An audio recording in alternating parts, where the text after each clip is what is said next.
भक्त जिज्ञासु भक्तिमती माताएं आज के इस राम दरबार में विराजमान सभी महापुरुषों ने अपना अमूल्य समय निकाल करके बहुत ज्ञानामृत का पान किया। धन्य है आपके भाग्य को, ऐसा मौका बार बार नहीं मिलता है सज्जनों को।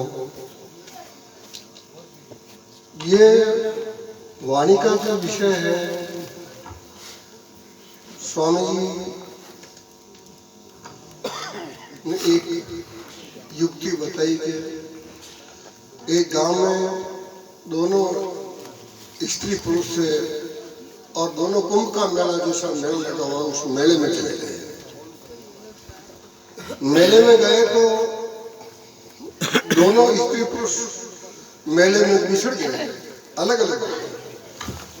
इंसान चला गया आगे, नारी का स्वभाव इधर देखने का, जो इधर देखने लगी, जितने आदमी आगे धक्के से आगे निकले तो दिन भर हो गया। औरत भी परेशान होगी, लेकिन आदमी वापस मेला में मिलता था।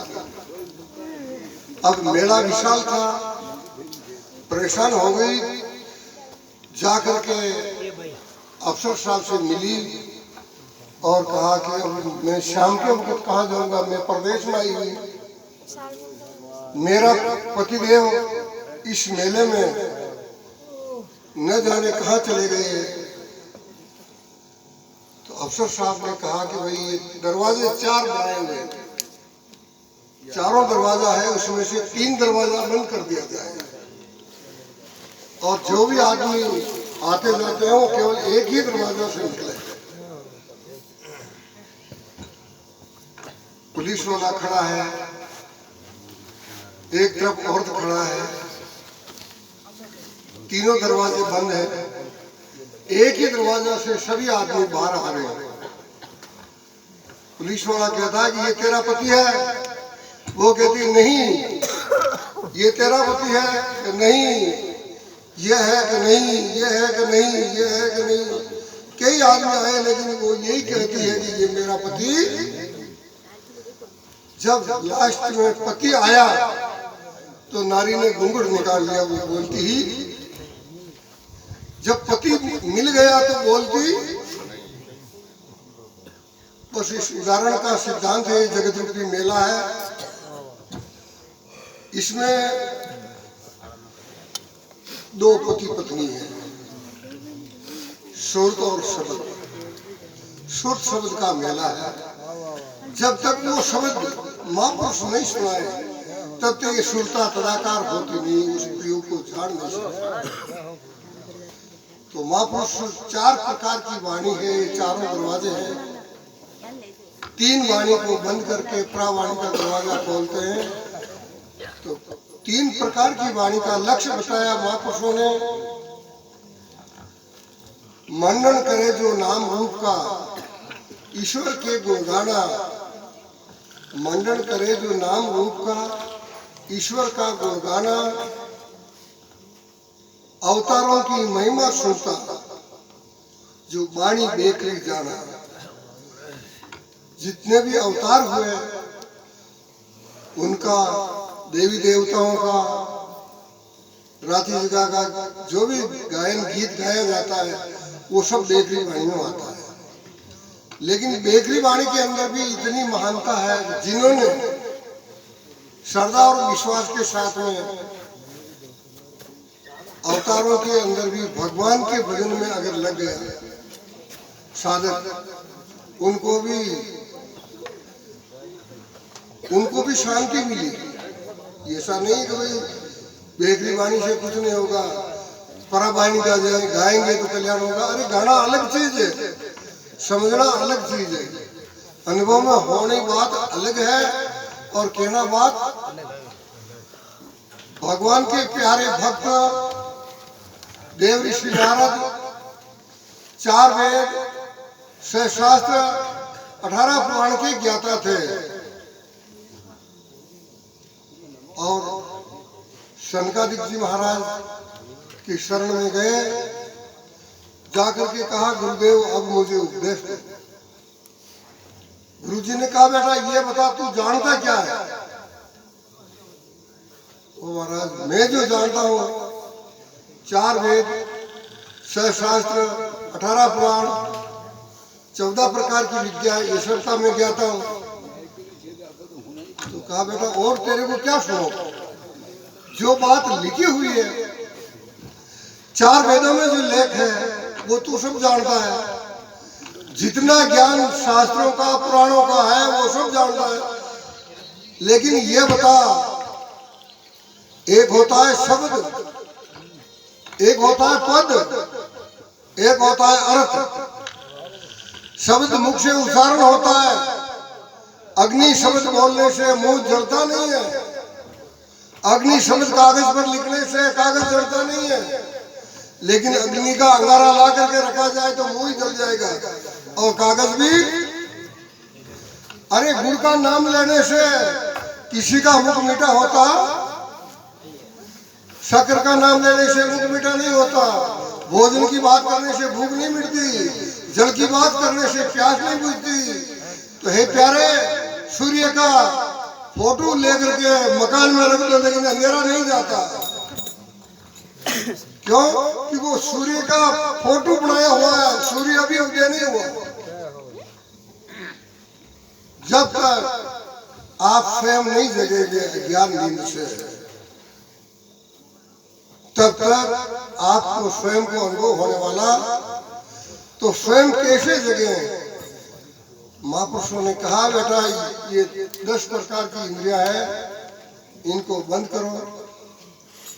पहले तो आहार जो लेते हो, भोजन जो करते हो, 16 रोज तक निराहार हो, निराहार रह करके फिर बाद में आपकी जानकारी है जो मेरे को बाद में बताना।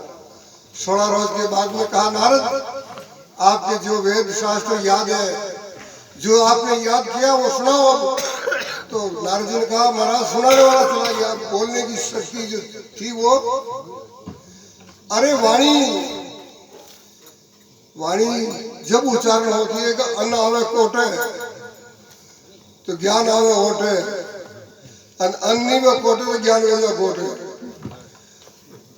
थोड़ा दिन में गया उनको कोई नेली तो बोलवा की शक्ति नहीं बोले बोले। तो बेटा बस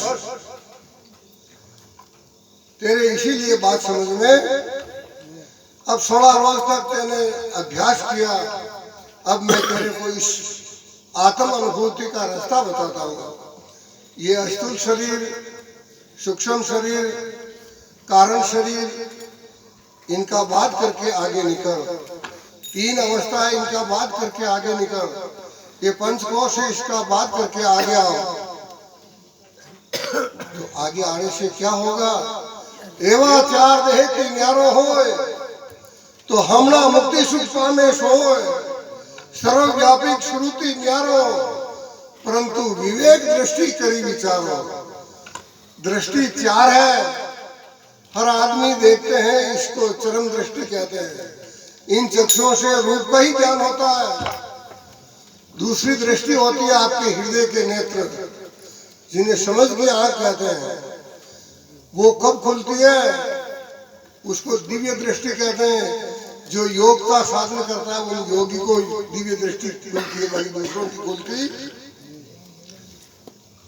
जब दृष्टि बाहर रहती है तब भीतर एकाग्रवर्ती होती। जब एकाग्रवर्ती होती है तो दिव्य दृष्टि खुलती है। दिव्य दृष्टि जिनकी खुली वो भगवत दर्शन करता है, देवताओं का दर्शन कर सकता है, दूसरा नहीं। तीसरी सम दृष्टि है, और सम दृष्टि जिन पुरुषों के अंदर आई उनको महात्मा कहते हैं। वो जर्रे जर्रे में परमात्मा को देखता है। बहुनाम जन्मनाम अंते ज्ञानवान माम प्रपद्यते, वासुदेव है सर्वमिति समात्मा सुदुर्लभ। जर्रे जर्रे में उसी एक को ही देखता, दूसरा उनको दिखता। बस ये जिसकी दृष्टि यह है सम दृष्टि, उनके शत्रु और मित्र एक समान है। न थारो है, न मारो है, न राग है, न द्वेष है, कुछ भी जिसकी दृष्टि में उनको सम दृष्टि है। उनको भगवत दर्शन हो सकता है, लेकिन आत्म की अनुभूति इनसे भी होती जब तक विवेक दृष्टि जागृत नहीं होगी तब तक आत्मा का अनुभव होने वाला नहीं है। अविनाशी आत्मचल जगताते प्रतिकूल ऐसे ज्ञान विवेक है सब साधन को मूल, सभी साधनों का मूल साधन विवेक है बेटा। ये विवेक महापुरुषों के सानिध्य में रहने से, महापुरुषों की सेवा करने से, उनकी बताई युक्ति के अनुसार साधन करने से विवेक दृष्टि खुलती है, बाकी खुलती नहीं है। और जिन जिन साधकों की विवेक दृष्टि खुल गई उनको लिए वह सब में शास्त्र ये कहता है परमात्मा नहीं है, ये ज्ञान नहीं है, अज्ञान है। जो कहता परमात्मा है ये सामान्य ज्ञान है। जो कहता है सब में परमात्मा है, मैं उनका दास हूं, ये भागवत का ज्ञान है। और जो ये कहता है कि सब नहीं है मैं ही हूं, ये कश्मीरी सेवों का ज्ञान है, बौद्धों का। ये ज्ञान नास्तिक मत वालों का है, वैदिक सिद्धांत का नहीं है। जो ये कहता है न सब है न मैं हूं, केवल एक अद्वैत ब्रह्म है, ये ज्ञान वेदांत का है। बस जहाँ मैं भी नहीं हूं तू भी, मैं तू का झगड़ा जा खत्म हो गया, जीव ईश का झगड़ा खत्म हो गया, माया विद्या का बाध हो गया, तो एक ही एक रहा भरपूरा अनुभव भया हुलासा, उन अनुभूति हो गई उन पुरुषों की। तो जो करना है न करना है वो आप स्वयं प्रकाश के जो केतु हैं। ये अनुभव जब तक नहीं होगा स्वयं का तब तक दूसरों को ज्ञान उदारो ज्ञान है। उदारो जी लाल सूरमा बनाना चाहो जो न बने, पैसा काट लाओ नहीं सूरमा बनी। खुद को अनुभव होगा वही काम आएगा, दूसरों का अनुभव का ज्ञान होगा वो ज्ञान परोक्ष होगा, और स्वयं का ज्ञान होगा वो अपरोक्ष होगा। और अपरोक्ष भी दो प्रकार का होता है, अदृढ़ होता है और दृढ़ होता है। जब तक असंभावना और विपरीत भावना है तब तक ज्ञान अदृढ़ रहता है। जिसके अंदर विपरीत भावना और असंभावना नहीं है उन साधक को दृढ़ अपरोक्ष ब्रह्म ज्ञान होता है। जिनको दृढ़ अपरोक्ष ब्रह्म ज्ञान हो गया वो जीते जी मुक्त हो गया, फिर उनका पुनर्जन्म होता नहीं है। बोलो सदगुरु भगवान की।